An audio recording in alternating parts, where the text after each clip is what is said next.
안녕하세요. 오늘 저희와 함께 살펴볼 자료는 KBS 다큐멘터리 두 편입니다. 1960년대, 70년대 한국의 모습을 확 바꿔놓은 두 가지 큰 사업이죠. 경부고속도로, 그리고 통일뼈 이야기입니다. 네.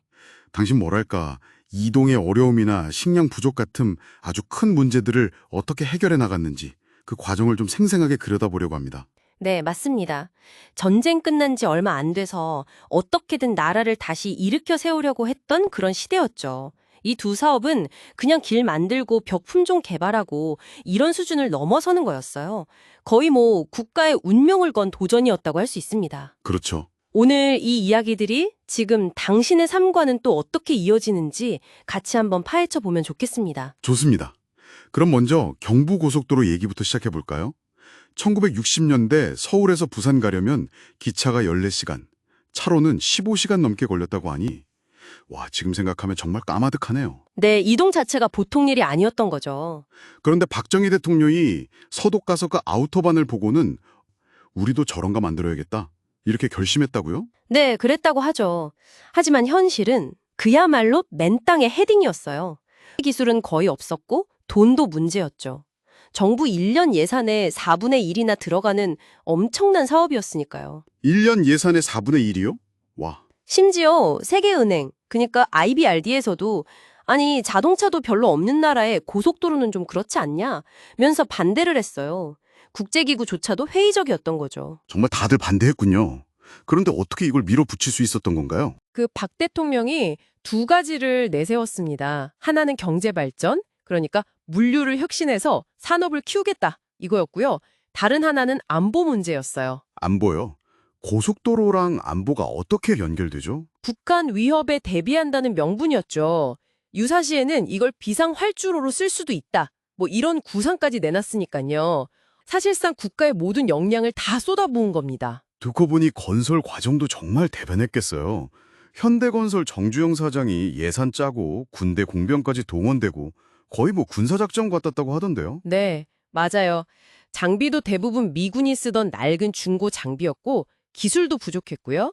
24시간 밤낮 없이 공사를 강행했죠. 그러다 보니 안타까운 사고도 있었고요.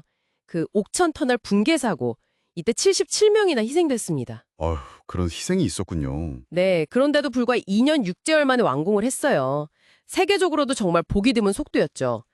물론 그 이면에는 그런 희생 말고도 토지 보상 문제 같은 것도 있었습니다. 당시 땅값이 평당 300원에서 400원 수준이었는데 이게 쌀 한 가마니 값도 안 듣거든요. 아, 보상 문제가 있었군요. 네, 그런 그림자도 분명히 있었죠. 하지만 어쨌든 완공 후에 한국 사회는 정말 극적으로 변했습니다. 서울에서 부산까지 4시간 반, 전국이 반나절 생활권이 된 거죠. 네, 고속도로 주변으로 구미나 포항 같은 공업단지들이 막 들어서기 시작했고요. 맞아요. 고속버스도 생기고 자가용도 늘고 관광도 활성화되고 정말 생활 방식 자체가 달라진 거네요. 그리고 무엇보다 우리도 이런 걸 해낼 수 있구나 하는 그런 국민적인 자신감, 이것도 엄청났을 것 같아요. 네, 상당히 상징적인 사건이었죠. 자, 그럼 다음으로 식량 문제, 통일뼈 이야기로 넘어가 볼까요? 보릿고개라는 말 저도 들어봤는데 정말 힘들었다고 하더라고요. 심지어 북한에서 쌀을 지원해주겠다고 제안할 정도였다니 이게 어느 정도였는지 짐작이 갑니다. 굶주림은 정말 심각한 문제였습니다. 국가의 존립 자체가 위태로울 수 있으니까요. 얼마나 절박했으면 당시 중앙정보부가 이집트에서 몰래 벽씨를 들여왔어요. 희농이라고 이름 붙여서 심어봤는데 결과는 실패였죠.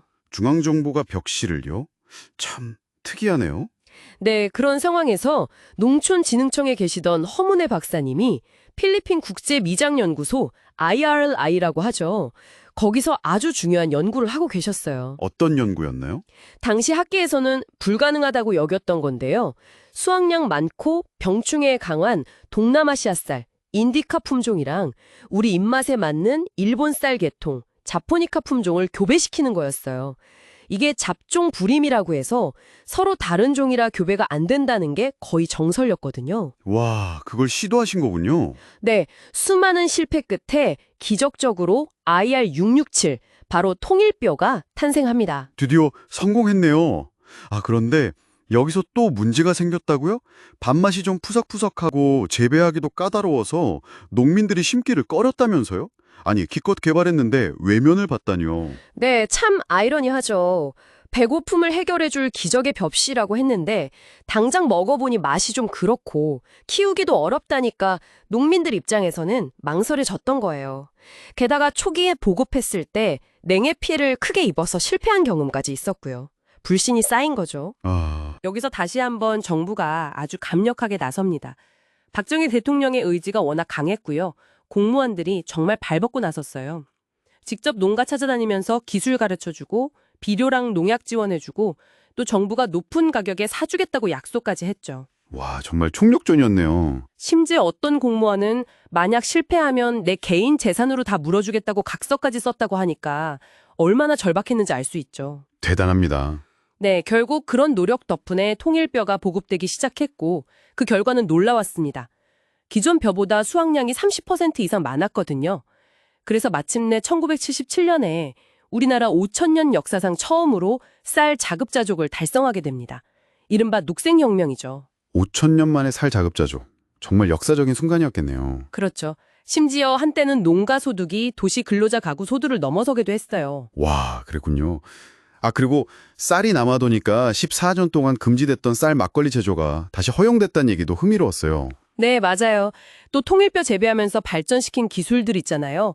이게 나중에는 비닐하우스를 이용한 채소 재배, 이른바 백생혁명으로까지 이어지면서 농업 전체의 모습을 바꿔놓았습니다. 식량 문제 해결이 정말 연쇄적으로 큰 변화를 가져왔군요. 그렇습니다. 오늘 살펴본 이 경부고속도로와 통일벼, 이 두 가지는 당시 한국 사회가 어떻게 국가적인 위기를 인식하고 또 그걸 극복하기 위해 어떤 노력을 했는지 아주 잘 보여주는 사례라고 생각합니다. 물론 그 과정에서 엄청난 성공도 있었지만 그 이면에 희생이나 그림자도 분명히 존재했고요. 네, 맞아요.